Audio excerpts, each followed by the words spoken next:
The underestimation. In the vast expanse of the Galactic Confederation, countless species had risen and fallen, their civilizations mere footnotes in the grand cosmic chronicle. Yet none had caused such a profound shift in galactic politics as the humans of Earth, particularly their elite warriors known as Marines. The Confederation's first detailed scans of Earth came from the Tsar Kali's scout ship, Eternal Vigilance, in what humans would have called 2047. The Tsar Kali, with their crystalline bodies and minds that processed information in quantum states, were the Confederation's premier intelligence gatherers. Their initial report was dismissive. A Class 3 civilization, barely able to reach their own moon, still reliant on chemical propulsion and primitive projectile weapons. What caught the Confederation Council's attention, however, was a facility on the eastern seaboard of the North American continent. The Tsar Kali observers were puzzled by what they saw: humans voluntarily subjecting themselves to physical hardship, running for kilometers carrying heavy loads, crawling through mud under artificial fire, and engaging in simulated combat scenarios. Clearly a penal colony, the Tsar Kali commander noted in his report. These humans must be their worst criminals, forced to endure such primitive trials as punishment. How wrong they were. This was Paris Island, South Carolina, one of the primary training grounds for the United States Marine Corps. The Confederation Council, composed of representatives from the galaxy's 100 most powerful species, found the report amusing. The Drachnid ambassador, whose species had evolved from apex predators, laughed so hard his scales rattled. They think that's combat training. My younglings play more dangerous games in their sleep chambers. Only the Terrafex, an ancient race of silicon-based beings, urged caution. We've seen this before, their ambassador warned. Species that evolve on high-gravity worlds with multiple apex predators develop differently. They become resourceful, adaptable, dangerous. The Council dismissed these concerns. After all, what threat could a species pose that hadn't even achieved faster-than-light travel? The Confederation had encountered and absorbed thousands of such civilizations. Their standard procedure was simple: a show of overwhelming force, followed by immediate capitulation and integration into the Confederation as a client race. In orbit, the Tsar Kali continued their observations. They watched as a new group of humans arrived at the facility they'd identified. These humans had their heads shaved and were immediately subjected to what appeared to be psychological warfare. Other humans in distinctive headgear shouted at them continuously, enforcing rigid discipline and demanding physical tasks that seemed beyond normal human capabilities. Fascinating barbarism, the Tsar Kali scientist noted. They break down their criminals completely before rebuilding them into something new. But to what end? As the weeks passed, the observers noticed a transformation in these humans. They moved differently, with precision, with purpose. They worked in seamless units, communicating with hand signals and executing complex maneuvers as if they shared a hive mind. They learned to operate their primitive weapons with remarkable accuracy, disassembling and reassembling them blindfolded. The Confederation's war colleges studied the footage with academic interest.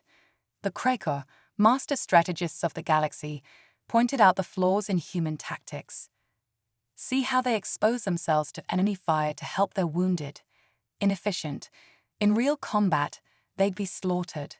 If only they knew. What the Confederation failed to grasp was the essence of what they were witnessing.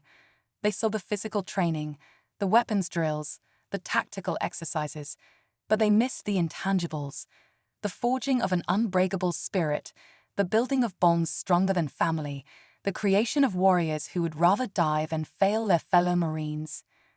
As the observation period concluded, the Confederation made its decision. Earth would be offered the standard terms: surrender their sovereignty, accept Confederation rule, and gain access to advanced technology and trade networks. If they refused, a small task force would demonstrate the futility of resistance. The Tsar Kali commander asked for clarification on one point. What about the facility we observed? The humans there seem unpredictable. The Council's response was immediate, a minimal concern. If they resist, they'll be the first example of our power. These Marines will learn what real warfare looks like. In their arrogance, the Confederation had made a mistake that would shake the galaxy to its foundations. They had looked at humanity and seen primitives. They had watched the Marines and seen obsolete warriors playing at combat. They never considered that what they were actually seeing was their worst nightmare, a species that had spent its entire history fighting, adapting, and overcoming impossible odds. A species that had produced warriors who made art out of violence and turned adaptability into a science. The Confederation thought they were dealing with savages. They were about to learn that they were dealing with United States Marines, and that lesson would be taught with blood and fire across the stars. As the Confederation finalized its invasion plans, a new group of recruits stepped onto the yellow footprints at Paris Island. Their drill instructors greeted them with the time-honored tradition of chaos and controlled fury. "I am your senior drill instructor. From now on, the first and last words out of your nasty sewers will be 'sir.'" None of them knew they would be the generation of Marines who would change the galaxy forever. But then again, every Marine is born into a legacy of defying the impossible. The Confederation was coming, and despite all their advanced technology and countless subjugated worlds, they weren't ready for what awaited them on Earth. They weren't ready for the Marines. When Marines made aliens fear Earth. The day the Confederation's diplomatic fleet arrived was deceptively ordinary at Camp Lejeune. Lance Corporal Sarah Chen was leading her fire team through a routine patrol simulation when the sky turned purple. As alien ships descended through the atmosphere, breaking every known law of physics, Chen's first thought wasn't of fear or awe. It was about fields of fire and defensible positions. "Rally on me," she commanded, her voice steady as plasma bolts began to rain from the sky. "Welcome to the suck, ladies and gentlemen." The Confederation had expected their arrival to cause panic, confusion, and swift submission. What they got instead was a masterclass in Marine Corps combat doctrine: adapt, improvise, overcome. As the alien dropships touched down, disgorging what looked like 8-foot-tall mantis warriors in gleaming powered armor, Chen's team was already moving. They'd never trained for extraterrestrial combat, but every Marine is taught to be flexible, to use their environment, to think tactically no matter the situation. The aliens' first mistake was assuming their energy shields made them invulnerable. Their second was underestimating human ingenuity. When conventional rounds bounced off alien armor, Chen remembered the mud pit from their morning training. "Cake their sensors," she shouted, and her team instantly understood. Marines started flinging mud, dirt, and sand at the alien faceplates. The high-tech targeting systems, calibrated for energy weapons and projectiles, were suddenly blinded by the most low-tech solution imaginable.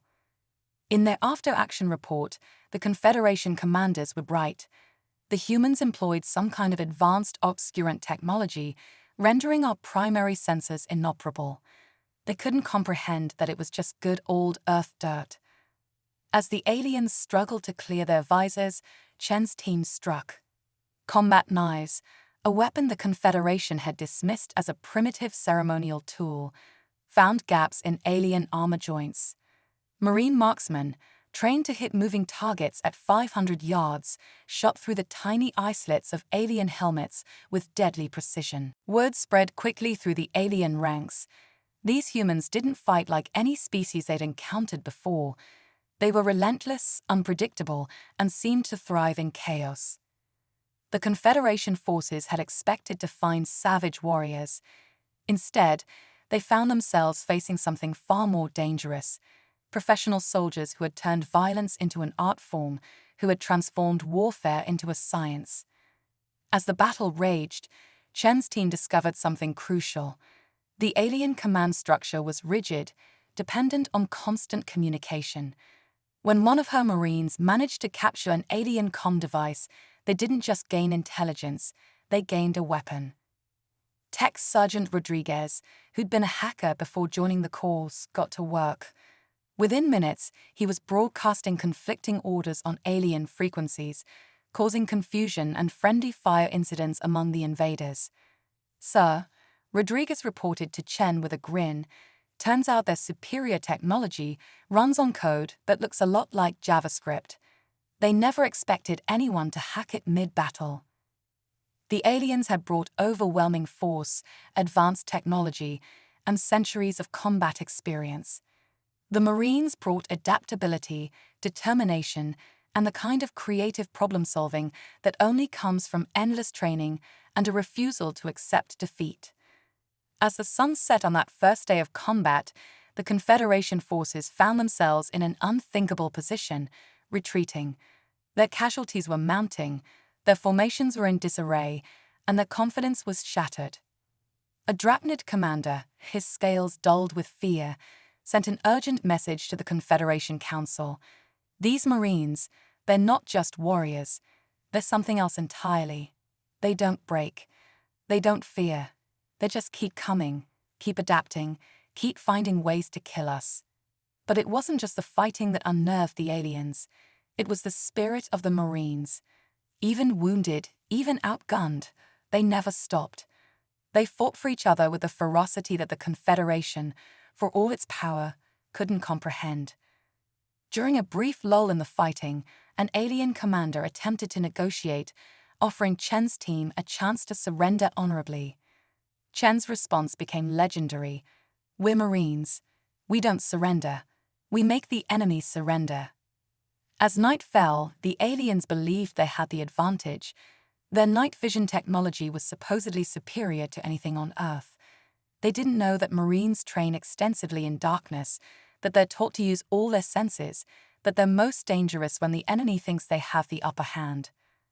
Under cover of darkness, Marine reconnaissance teams infiltrated alien positions. They studied alien equipment, documented weaknesses, and began to turn the invaders' own technology against them. By midnight, the first alien weapon had been successfully fired by a Marine. By dawn, squads were deploying captured alien energy shields. The Confederation's worst nightmare was unfolding. The Marines were learning, adapting, evolving their tactics in real time. As the second day of combat approached, the Confederation Council received a message they never thought possible: request immediate reinforcements. "These Marines, they're not just fighting us, they're beating us." Chen, watching the alien ships regroup in the pre-dawn light, turned to her team. "Did anyone ever tell you the story of the first Marine Corps recruiting office? It was in Tumtaven, Philadelphia. Nowadays, we're recruiting in the stars." A private, bandaging a plasma burn, looked up.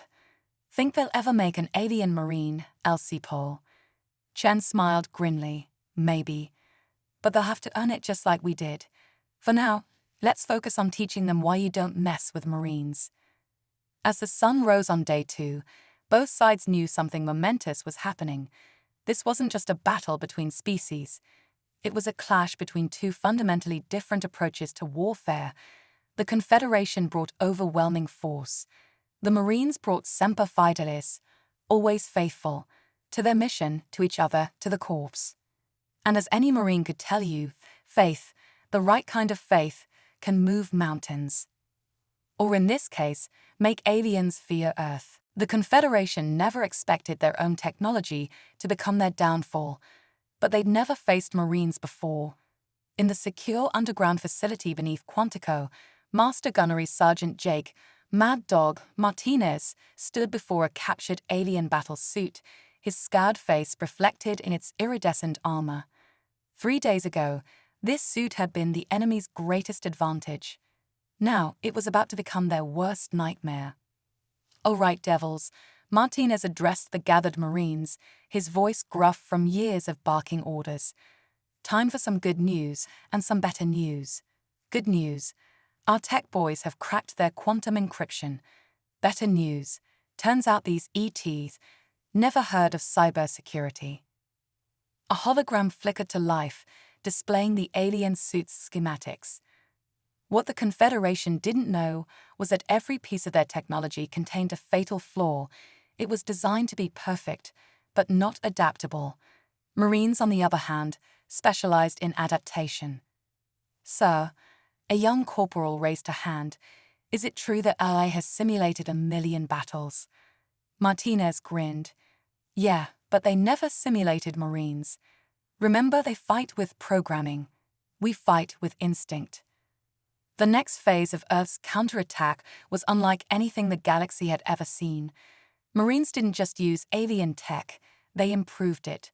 Where the Confederation saw finished products, Marines saw starting points.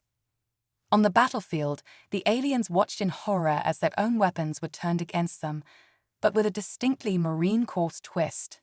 Energy rifles, recalibrated by Marines who'd grown up gaming, now fired with the familiar kick of an M4. Plasma grenades were modified to create distractions, allowing for classic Marine Corps maneuver warfare. But the real game-changer came from an unlikely source. Private First Class Tommy Geek Squad Chen, who'd been a competitive esports player before joining the Corps, noticed something about the alien battle network. "It's just like an MNO server," he explained to his commanding officer. They're so focused on preventing outside hacking, they never thought about what someone could do from a captured terminal. What followed was perhaps the greatest trick the Marines ever pulled. Using captured comlinks, they began to feed false data into the alien tactical network. But instead of obvious misinformation, they used the aliens' own arrogance against them. Marine strategists, working with their best tech experts, began staging failures of human weapons against alien defenses, but always with a small, seemingly random flaw. The aliens, convinced of their superiority, evilly documented these weaknesses in human tactics. Then came the masterstroke. During a major alien push near the Rocky Mountains, the Confederation deployed their forces based on all the data they'd gathered about human combat ineffectiveness. They were expecting broken, demoralized resistance. Instead, they met the full, unleashed fury of the United States Marine Corps. Marines in modified alien armor dropped from high altitude, their suits enhanced with good old-fashioned Marine ingenuity. The aliens had designed their armor for efficiency. The Marines had redesigned it for lethality. "You know what the difference is between us and them?" Sergeant Sarah Chen asked her squad as they prepared to drop. "They fight because they're ordered to. We fight because it's who we are." The battle that followed would be studied in war colleges across the galaxy for centuries to come. The aliens, for all their advanced technology, found themselves outmaneuvered at every turn. Marines appeared where their tactical computers said was impossible, used weapons in ways their simulations said were improbable, and fought with a ferocity their psychological profiles said was unsustainable. One alien commander, shortly before their position was overrun, transmitted a final message to their high command. "They are not following any known combat doctrine. They are rewriting the rules of warfare with every engagement. These Marines, they do not just adapt to chaos, they weaponize it." The tide had turned, but the Marines weren't content with just driving back the invasion. They had a saying, "The best defense is a good offense." And now, with their understanding of alien technology growing by the hour, they were preparing for something unprecedented, taking the fight to the stars. In a captured alien frigate, renamed the U.S. Chesty Puller, Marine technicians worked around the clock. They weren't just learning to pilot the ship, they were modifying it, improving it, turning it into something that was neither fully human nor fully alien, but pure Marine Corps. "You know what really gets me?" PSC Chen said as he worked on the ship's weapons systems. "They thought because we couldn't reach the stars, we couldn't fight among them. But every Marine knows, it's not about where you fight, it's about how you fight." As Earth prepared for its first off-world counterattack, the Confederation was about to learn another brutal lesson. They had brought the war to Earth thinking they were the teachers. Instead, the Marines were about to show them what human warfare truly meant. In the ship's makeshift briefing room, Master Gunnery Sergeant Martinez stood before a hologram of their target, a Confederation fleet staging area. "They call us primitives," he said to the assembled Marines. Time to show them what these primitives can do. When we're done, the galaxy won't just know about Marines. They'll never forget us. As the USS Chesty-Puller prepared for its first FTL jump, a young lieutenant asked Martinez a question that had been on many minds. "Sir, do you think we're ready for space combat?" Martinez's response would become one of the most quoted phrases of the war. "Son, Marines don't fight because we're ready. We're ready because we fight." The Confederation thought they had seen everything the Marines could throw at them. They were wrong. The stars themselves were about to learn why Earth's enemies had a saying: "The deadliest weapon in the world is a Marine and his rifle." And now that Marine was coming to their home. The US Chesty-Puller emerged from hyperspace like a shark entering new hunting grounds. To the Confederation observers at the Centauri Fleet base, the modified alien vessel looked wrong. Its sleek lines now bristling with additional weapons, its hull painted with the distinctive globe and anchor of the United States Marine Corps. Captain Emma Iron Ramirez stood on the bridge, her combat boots planted firmly on deck plates that still bore alien writing. "Marines," she broadcast shipwide, "welcome to the final frontier. Time to teach ET that space is part of our domain too." What followed would rewrite military doctrine across 1,000 worlds. The Confederation had mastered space combat over millennia. Their battles were elegant ballets of energy weapons and calculated maneuvers. They never expected the Marines to turn space warfare into a bar fight. The Puller's first action shocked even its own crew.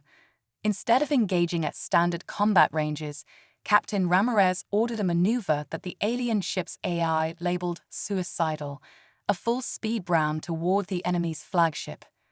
"What's the matter, devil dogs?" Ramirez called out as warning signals blared. Never played chicken in Zero before. At the last possible moment, the Puller rolled, presenting its heavily armored underside. The Marine gunners, who'd spent weeks modifying the alien targeting systems to work more like the first-person shooters they'd grown up with, opened fire. The result was chaos. Beautiful, Marine Corps chaos. Gunnery Sergeant Lee Old School Jackson had insisted on adding close-range weapons to the ship. "If we can't look the enemy in the eyes when we kill them," he'd argued, "are we even Marines?" Now, as the Puller scraped past enemy vessels at distances that made the Confederation commander's appendages curl, those primitive additions proved their worth. Marines in modified spacesuits used actual shotguns, loaded with specialized rounds designed by the Corps' brightest misfits, to shred enemy sensor arrays and weapons emplacements. The Confederation's combat doctrine fell apart. Their ships, designed for long-range energy duels, had no defense against Marines who treated space combat like a close-quarters battle. In the ship's makeshift armory, Corporal Miguel, mad scientist Ortiz, was busy with his latest creation. "If they think regular Space Marines are scary," he grinned, holding up what looked like a jetpack crossed with a grappling hook, "wait until they meet Space Force Recon." The Confederation was about to learn why Marines were called devil dogs. Using Ortiz's invention, quickly dubbed the Hell Jumper, teams of Marines literally jumped between enemy ships. They cut their way in using plasma torches reverse-engineered from alien tech, then wreaked havoc from the inside. "You know what the aliens really don't get?" Private First Class Sarah Chen asked as she planted explosives in an enemy engine room. "They think space is about distance. For Marines, it's about closing that distance." The battle wasn't just about firepower or technology. It was about the Marine Corps spirit, the relentless drive to close with and destroy the enemy, no matter the battlefield. When a Confederation commander finally managed to contact the Puller, demanding to know what manner of combat this was, Captain Ramirez's response became instant legend. "We're Marines. The stars are just another hill to take." But the true game-changer came from an unexpected source. Lance Corporal Tommy Minecraft Johnson, who'd spent his teenage years obsessively playing space simulation games, realized something about Confederation ship design. "They're too perfect," he explained to his stunned superior officers. Their ships are designed to be unbeatable in their type of combat, but that makes them predictable. And if there's one thing Marines know how to exploit, it's the enemy's patterns. Using this insight, the Marines began to fight in ways that seemed insane to their adversaries. They used the vacuum of space to their advantage, venting atmosphere to change direction rapidly. They deliberately took hits on heavily armored sections to get into better firing positions. One Marine team, led by Staff Sergeant Maria Crazy Eyes Rodriguez, even used the corpse of a destroyed enemy ship as cover, pushing it ahead of them like a massive shield. Back on Earth, we'd used terrain, Rodriguez explained later. Up here, we make our own terrain. The Confederation's response to these tactics was telling.